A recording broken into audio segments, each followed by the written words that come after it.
Bonjour à tous, c'est Aurélie Guéry, je suis diététicienne nutritionniste. Aujourd'hui, je vous parle de l'intolérance au lactose.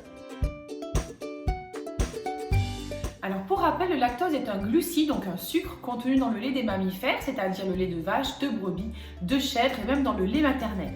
Alors être intolérant au lactose, c'est de ne plus produire l'enzyme, la lactase, qui permet de digérer le lactose, ou en tout cas ne plus la produire en quantité suffisante. Alors en général, cette enzyme elle est produite en grande quantité chez les bébés, c'est la période où le besoin en lait est important, puis il est naturel, avec la diversification alimentaire, que la production de lactase diminue petit à petit avec une importante baisse à l'âge adulte.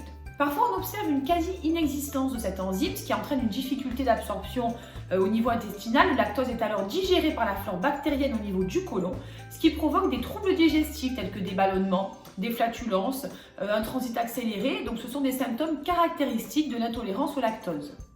Cette intolérance ou malabsorption présente des variantes de tolérance selon les individus.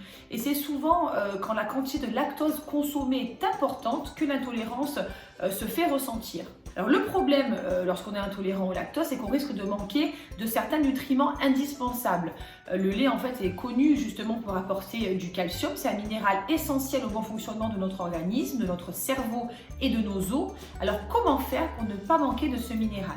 Alors déjà, le calcium ne se trouve pas exclusivement dans le lait. On trouve du calcium dans les légumes de la famille des crucifères, qui regroupent les brocolis et les choux, dans les légumineuses, dans le tofu, les boissons et yaourts de soja. On en trouve aussi dans les produits de la mer, notamment dans les sardines et les algues, ainsi que dans les amandes, les noix et les fruits secs.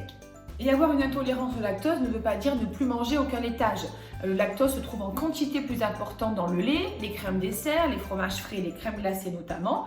Mais le lactose, il est quasiment inexistant dans les produits laitiers fermentés, c'est-à-dire dans les yaourts, la plupart des fromages, notamment dans les fromages affinés, et les laits fermentés comme le kéfir, car les bactéries en fait présentes dans ces produits digèrent en partie le lactose.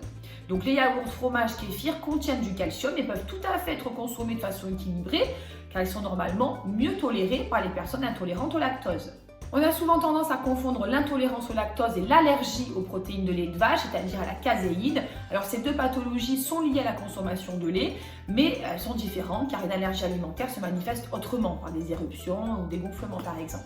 Et attention aussi de ne pas systématiquement mettre en cause le lactose, car encore une fois, c'est son excès qui peut poser problème. Et surtout, le souci quand on digère mal ou quand on a une sensibilité intestinale, c'est l'alimentation en général qu'il faut aussi regarder.